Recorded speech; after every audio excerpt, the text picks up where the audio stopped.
Have you ever had a disagreement in your marriage, on your relationship, and later on you realize that it wasn't really about the issue at hand, but about whose ego would win? Yeah, it happens more often than we think.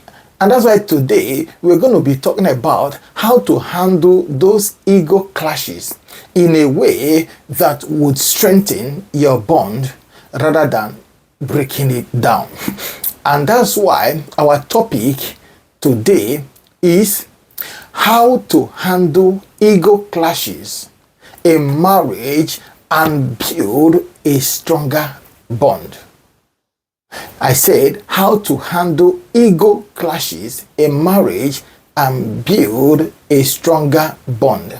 And I am Hilary Usoha, your faith-based relationship and marriage coach. Now I'm going to begin dishing it out to you tip after tip. And the tip number one, the first tip is that you must try to recognize when your ego is at play. In marriage, in relationship, whenever the heat is on, whenever there is argument or disagreement, try to recognize when your ego is at play. Now, let's start with a simple truth here. Do you know that most arguments in marriages and relationships are most times they are more about ego than about the actual issue? Yeah, it's easy to get caught up in defending yourself, but the simple truth is that recognizing when your ego has taken control is the first step in taking charge of the situation. And whenever you find yourself reacting defensively or feeling like you need to prove that you are right, check it very well. It could be your ego that is at play. And the key here is to pause and become aware of this shift. And once you recognize and realize it, you can choose a different path for resolving the disagreement. Tip number two is that you must realize that communication is about connection and not competition. What did I just say? You must realize it that communication in marriage, communication is about connection and not competition. Here is a vital point to always remember. Note it, that communication in marriage is not about winning. You must come to realizing this. You must try to know this. Always let it ring in your head whenever the heat is on. That communication in marriage, in relationship, is not about winning. Too often, we approach conversations as though we are competing to prove who is right or who is wrong. But you must know this, that true communication is about connecting with your spouse and also doing your best to understand each other's perspective. Very, very important. And you must realize this, that everyone is right in their own perspective. Everyone is right in their own thought. When the heat is on, always pause and ask yourself, is it all about me being right? Sometimes, just like, for example, if you can realize the difference between the man in marriage and the woman in marriage, if you understand the difference, how God make us differently our differences. If you realize it, it will be easy for you to cope with the other party. So whenever you see something, some heat generating in the family, you know that the man is not totally wrong. And you, the woman, you are not totally wrong. It's just that everyone is playing their role according to their makeup. So rather than focusing on winning the argument, ask yourself, how can we resolve this together? And when you shift from me versus you to us versus the problem, the challenges facing us, then you can create a healthier and more respectful conversation. You must realize it. That it's not me against you. It's we against the challenges facing us. Pride that is facing us, that's the challenge. Ego that is facing us, that's our challenge. Now, take the tip number 3. Tip number 3, take a step back if needed. Take a step back if needed. Sometimes you realize that the best way to handle an ego clash, a marriage or relationship, is to step away for a moment. Sometimes it works. In fact, most times it works. You need to know that when emotions are high, it can be hard to think clearly. When the argument is high, it will be hard to think clearly. And there is possibility that you might end up saying things that you don't really mean. And that's why most times what you say when the heat is on, if they should play it for you to listen to what you said later on, you'll be doubting, am I really the one that said these things? So to avoid the things you have uttered out from your mouth being used against you in the court of law, like they will say, beware, step out. Therefore, taking a short break can help both of you to calm down and think rationally, more rationally. Yes, taking a step back. Just take yourself off the heat of the argument. And now you must be aware also that taking a pause doesn't mean avoiding the problem. No, it just means giving yourself the space to come back with a fresh perspective.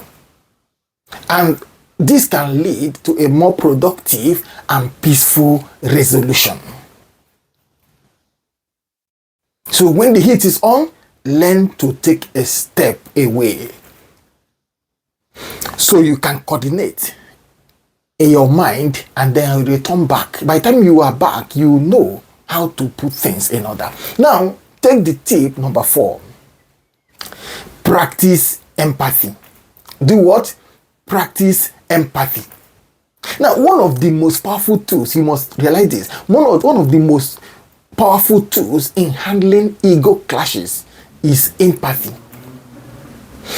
Hear me, it is easy to focus on your own feelings and your own viewpoints, but truly understanding where your spouse is coming from can go a long way to diffuse the tension. What do I say here? When the tension is at its peak, try to feel for the other party. Try to see things from their perspective. It will help to diffuse the tension. Ask yourself, how is my spouse feeling right now? Because it's not all about you and your own feelings. You may be feeling bad, but your spouse is also feeling bad. So you try and pause, ask yourself, why is my spouse feeling this way? How can I give understanding? How can I feel for him or her? Why are they feeling the way they are feeling right now? What does he or she really need from me? What do they want from me? Try to empathize with your spouse. Assume yourself to be in their position. Then it will help reset your mind. You can calm down a bit. Remember, this little small shift in perspective can completely change the dynamic of the conversation and even help both of you feel more valued and understood. Finally, tip number 5, reaffirm your commitment to each other. Reaffirm your commitment to each other. Always reaffirm your commitment to each other is very, very important. No matter what you are going through, no matter what you are facing or whatsoever that is facing you, try to reaffirm your commitment to each other. Remember, don't always forget this. No matter how much the heat is, no matter what both of you are facing, remember you are a team. Both of you are a team. In moments of conflict, it's essential, very important, to remind each other that despite the disagreements, despite the challenges, you are committed to the relationship as you are both working through challenges together. Always remind yourself that you are together in this game. It's most times the argument or the necessary disagreement is because both of you have not really realized that you are not enemies to each other, that the enemy you are facing is the challenges, is ego, it is lack of understanding that is facing you. So by reaffirming your bond and showing that you care about resolving the issue rather than winning it, you can both build deeper trust and mutual respect in your marriage and relationship. Always remind yourself, you are not enemies. Challenges that are facing you are your ego. Challenges that are facing you are lack of understanding. Challenges that are facing you are your pride. These are the problems facing you. It should be both of you against these things, not husband against wife, not wife against husband. You are not enemies to each other. Now, as I close, as I round off, you must also realize that at the end of the day, ego clashes, you must realize that ego clashes are natural part of marriage. They are natural part of relationships. But how you handle them is what makes the difference. That's the truth. And do not forget, as I'm running off, do not forget to recognize when your ego is in control. Always try to know when it is really your ego that is playing out rather than facing the issue. 2, communicate communicate with empathy. Communicate with empathy. 3, take break when it is needed. Take break. Stay away from the heat of the moment when it's needed. And finally, always reaffirm your commitment to each other. Thank you so much for joining me today at BlissHills Relationship and Marital Hub. And if you found this video helpful, don't forget to like it. Don't forget to share it to those many other people that need it out there. And also subscribe to BlissHills Relationship and Marital Hub for more marriage tips and insights. Now, let's talk. In the comment section, tell us, how do you handle ego clashes in your marriage? Do well to share your thoughts in the comments section below. The Lord bless you. Goodbye.